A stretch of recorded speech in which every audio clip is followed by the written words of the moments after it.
What President Kennedy said was, we choose to go to the moon and do other things, not because it's easy, but because it's hard. The cost of failure is much higher than the cost of scrubbing.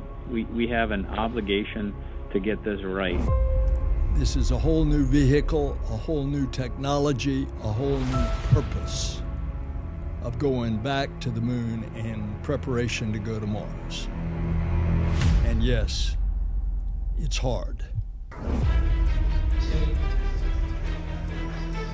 The countdown to T-0 starts approximately 2 days before launch.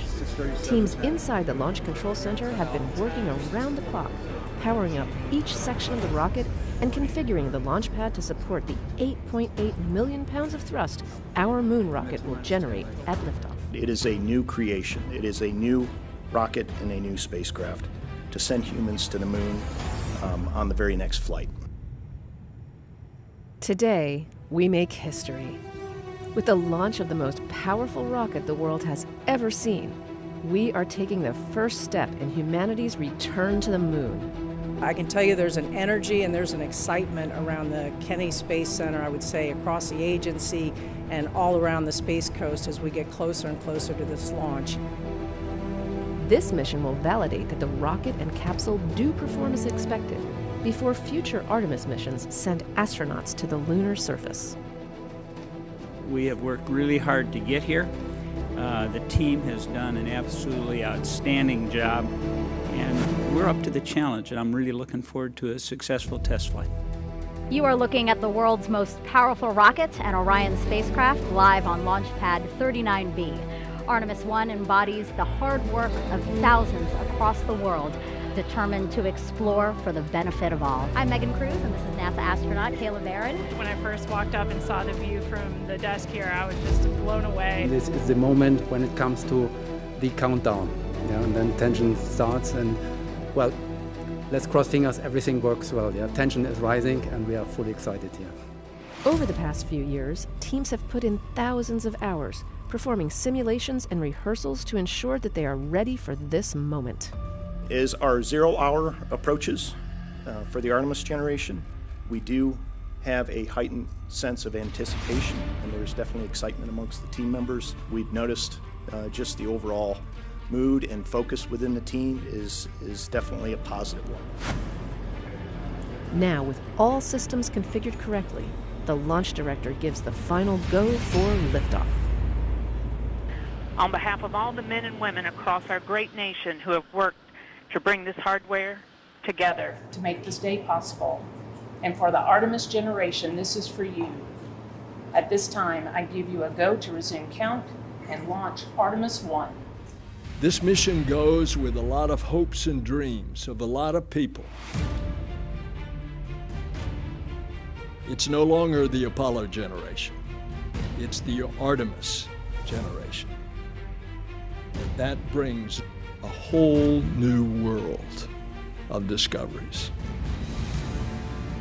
T-minus 50 seconds and counting.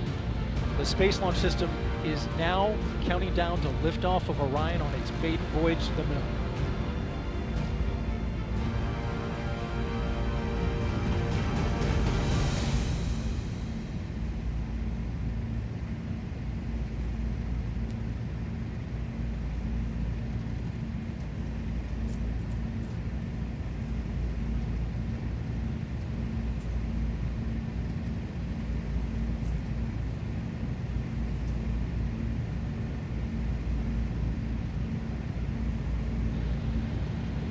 And here we go. 10. Hydrogen burn-off igniters initiate. 7, 6, 5. 4-stage engine start. 3, 2, 1. And liftoff of Artemis 1. We rise together back to the moon and beyond.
Well, if you're just joining us, welcome to NASA's Kennedy Space Center, where we just watched Artemis 1 launch, our first step towards our next adventure into deep space. With Orion off the ground, Mission Control in Houston takes the reins. Our nation is returning to the moon. And we have worked hard as a team. You guys have worked hard as a team for this moment. This is your moment.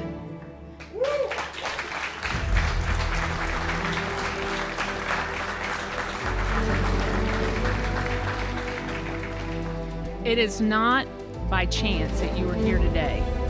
So I want you to look around at this team and know that you have earned it. You have earned your place in the room. You have earned this moment. You have earned your place in history. The successful launch of SLS is just the beginning. Orion will spend the next several weeks journeying around the moon, sending flight data back to teams here on Earth for real-time analysis. During its mission, Orion reached speeds traveling about 30 times as fast as the speed of sound. This dramatic video of the Earth-Moon transit that took place showed and punctuated the fact that we were pressing away from our home planet to a distance of some 268,000 miles away from Earth, further than any human-rated spacecraft had ever traveled. For a spacecraft designed to return humans to Earth, eclipsing the mark set by the Apollo 13 vehicle back in 1970. After several weeks of flight, it was time for Orion to return home. A half-century later, NASA's newest moon explorer, the Orion spacecraft, is barreling its way back home after circumnavigating the moon and beyond in an elliptical distant retrograde orbit. Now less than 2 hours away from splashing down in the Pacific Ocean west of Baja, California, to complete its shakedown mission.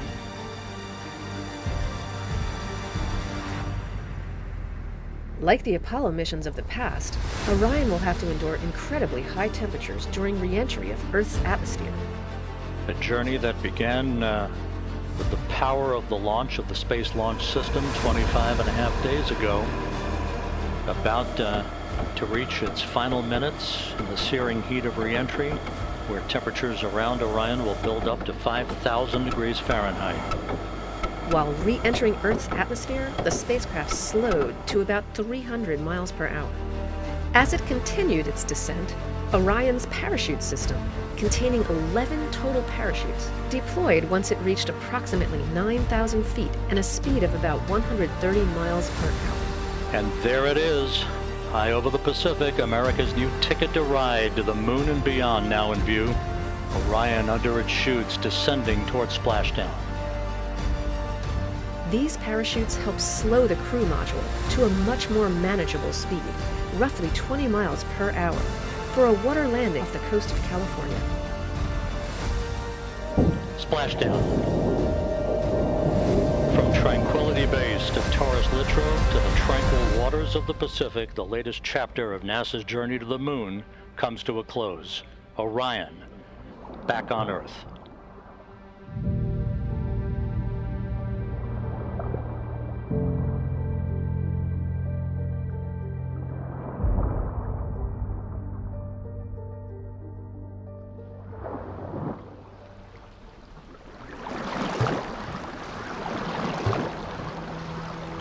We've got a perfect view, a front row seat to the Orion splashdown.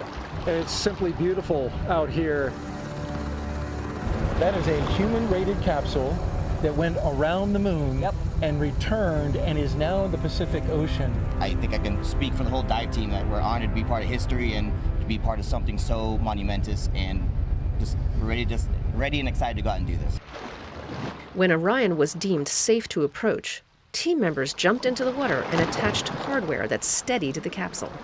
What we do at NASA really is all about collaborations, and the collaborations that we've had with the Department of Defense in particular over the past many years, their hard work and their dedication as they went through a great deal of planning, hardware development and processes, and a lot of practicing to get to this point and make it look easy. And that team, made of a combination of NASA and Department of Defense personnel, has put in years of work to make sure that they were ready. Melissa Jones, the recovery director, just came from outside the ship's control center where she was monitoring and, of course, managing her team in the midst of this recovery. So, Melissa, thank you for being here. Thank you for having me. It's just been a long time coming. We've been working this mission for a while, and we've done a ton of training. And every time you do training with a mock-up capsule, you don't have any of that. You don't have parachutes. You don't hear it coming back to the atmosphere, the sonic booms and all of that kind of stuff. And today that actually happened. It's just amazing.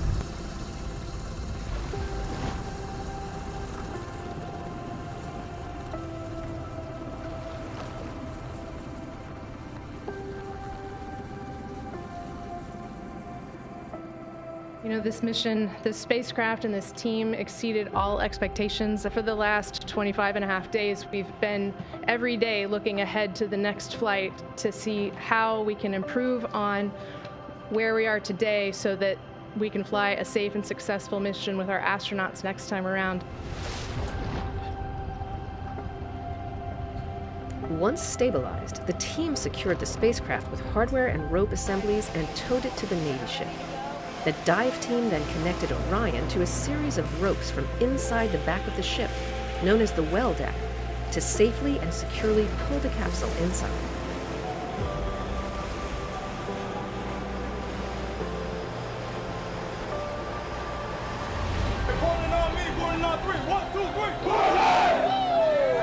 With Orion safely secured inside the ship, teams made their way to Naval Base San Diego, where the capsule was offloaded and prepped for its cross-country trip back to its home base, Kennedy Space Center. This is really the start of a campaign of several missions to get humans back to the moon and beyond to Mars. So there's still a lot to be done, and this is just the beginning. Kennedy just stunned everybody with the Apollo generation. I believe that this nation should commit itself to achieving the goal before this decade is out. And said that we were going to achieve what we thought was impossible. Of landing a man on the moon and returning him safely to the Earth. Many things have happened since, but we knew we were going back. This is the program of going back to the moon to learn, to live, to invent, to create in order to explore beyond. Oh, it's a new day. A new day has dawned. An Artemis generation is taking us there.